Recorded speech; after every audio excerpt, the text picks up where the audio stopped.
ప్రజల్ని చైతన్యవంతం చేయడానికి మన వామపక్ష పార్టీల ఆధ్వర్యంలో సభలు, సమావేశాలు, సదస్సులు, రౌండ్ టేబుల్ సమావేశాలు పెద్ద ఎత్తున మనం నిర్వహించబోతా ఉన్నాం. మన పార్టీల రాష్ట్ర స్థాయి నాయకులందరూ కూడా ఈ 26 జిల్లాల్లో కూడా పర్యటించబోతా ఉన్నాం. ఇవాళ స్పష్టంగా ప్రభుత్వానికి ఒకటే చెప్తా ఉన్నాం. తెలుగుదేశం పార్టీ వారు అధికారానికి రాకముందు మీరేం చెప్పారు, ఇవాళ అధికారంలోకి వచ్చిన తర్వాత మీరేం మాట్లాడుతూ ఉన్నారు, ఒక్కసారి విజ్ఞతతో ఆలోచించమని కోరుతా ఉన్నాం. మీరు మొన్ననే అధికారంలోకి వచ్చారు, ప్రజలు అతిపెద్ద మెజారిటీ ఇచ్చారు.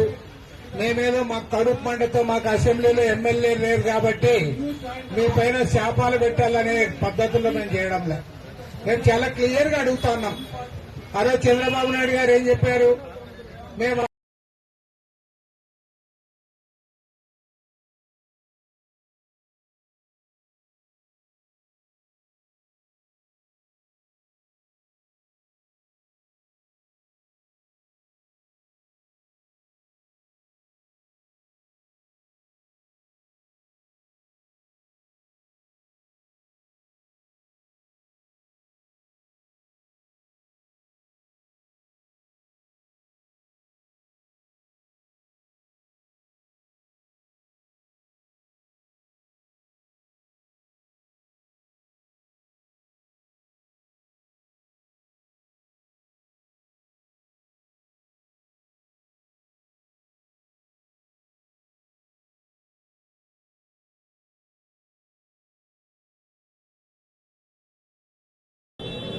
ఇవాళ పెంచిన కరెంట్ ఛార్జీలు తగ్గించాలని డిమాండ్ చేస్తూ వామపక్ష పార్టీల ఆధ్వర్యంలో అసెంబ్లీ సమావేశాలు జరుగుతున్న సందర్భంగా ఇక్కడ నిరసన కార్యక్రమాన్ని చేపట్టడం జరిగింది.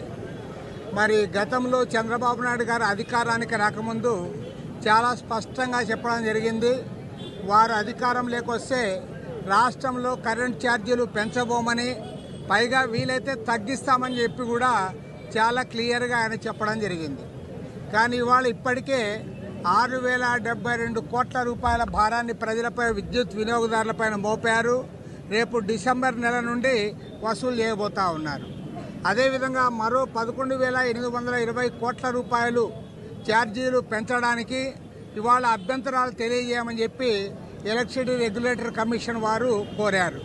వామపక్ష పార్టీల తరఫున, అదేవిధంగా రాష్ట్రంలో ఉన్న ప్రజా సంఘాలు, వర్తక వాణిజ్య సంఘాలు అందరం కూడా ఇప్పటికే అభ్యంతరాలు కూడా తెలియజేయడం జరిగింది. పైగా నిన్న మంత్రి గారు అసెంబ్లీలో చెప్తా ఉన్నారు, స్మార్ట్ మీటర్లు మేము పంప్ సెట్లకు పెట్టాము అని. అంటే పంప్ సెట్లకు పెట్టామంటే దాని అర్థం ఇవాళ ఏవైతే గృహ వినియోగదారులు ఉన్నారో వాళ్ళందరికీ కూడా ఈరోజు మళ్ళీ స్మార్ట్ మీటర్లు పెట్టడానికి కూడా సిద్ధమవుతా ఉన్నారు. ప్రతిపక్షంలో ఉన్నప్పుడు ఒక మాట, అధికారానికి వచ్చిన తర్వాత మళ్ళీ మాట మార్చి ఇవాళ అదానికి లొంగిపోతా ఉన్నారు. మిమ్మల్ని అనాల్సింది ఏం లేదు. మీ నాయకుడు ఇక్కడ నరేంద్ర మోడీ గారే అదానితో కుమ్మక్కై, లాలూచిబడి, సరెండర్ అయి టోటల్గా దేశాన్ని దోచిపెడతా ఉంటే, ఇవాళ రాష్ట్రంలో గతంలో జగన్మోహన్ రెడ్డి ప్రభుత్వం ఉన్నా, ఇవాళ చంద్రబాబు నాయుడు ప్రభుత్వం ఉన్నా, ఇద్దరు కూడా సిగ్గు లేకుండా వారికి లాలూచిపడతా ఉన్నారు, లొంగిపోతా ఉన్నారు. కాబట్టి 1,000 కోట్ల రూపాయల భారాన్ని ప్రజలపైన మోపడానికి ఇవాళ స్మార్ట్ మీటర్లు పెట్టబోతా ఉన్నారు. కాబట్టి స్పష్టంగా చెప్తా ఉన్నాం. పైగా విద్యుత్ సంస్కరణలు అని చెప్పి మీరు అసెంబ్లీలో వాదులాడుకుంటా ఉన్నారు. ఇద్దరు కూడా అదే పని చేస్తూ ఉన్నారు. ఇద్దరు కూడా అదానితో కుమ్మక్కవుతా ఉన్నారు. దాని పర్యవసానంగా ఇవాళ స్మార్ట్ మీటర్లు పెట్టి 1,000 కోట్ల రూపాయల భారాన్ని విద్యుత్ వినియోగదారులపైన మోపారు. పైగా ఇవాళ తెలుగుదేశం పార్టీ చెప్తున్నదేమంటే ఇదంతా జగన్మోహన్ రెడ్డి గారి పాపము, 2022-23 ఆ సందర్భంలో వచ్చాయి కాబట్టి వాళ్ళ మీరు శాపమేది అంటున్నారు. నేను అడుగుతా ఉన్నా, ఎవరికి శాపమైంది? ప్రజలకు శాపమైంది.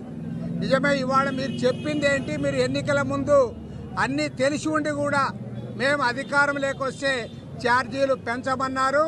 కాబట్టి ఛార్జీల పెంపుదలను ఉపసంహరించుకోవాలి. మన ఆంధ్ర రాష్ట్ర చరిత్రలో ఏనాడు లేనట్లుగా ఒకేసారి 18,000 కోట్ల రూపాయల భారాన్ని విద్యుత్ వినియోగదారులపైన మోపబోతా ఉన్నారు. కాబట్టి వాళ్ళ రాష్ట్ర వ్యాప్తంగా విద్యుత్ వినియోగదారులందరూ కూడా ఆందోళన చెందుతా ఉన్నారు. ఇవాళ ఇక్కడ నిరసన కార్యక్రమం అయిన తర్వాత రేపటి నుండి రాష్ట్ర వ్యాప్తంగా 20వ తేదీ నుండి 30వ తేదీ వరకు 26 జిల్లాల్లో కూడా సభలు, సమావేశాలు, సదస్సుల ద్వారా ప్రజల్ని చైతన్యవంతులు చేస్తాం. డిసెంబర్ నెలలో పోరాటాన్ని రాష్ట్ర వ్యాప్తంగా మరింత ఉధృతం చేస్తాం. పెంచిన కరెంటు ఛార్జీలు తగ్గించేంత వరకు కూడా మా పోరాటాన్ని కొనసాగిస్తామని ప్రభుత్వాన్ని హెచ్చరిస్తా ఉన్నాం.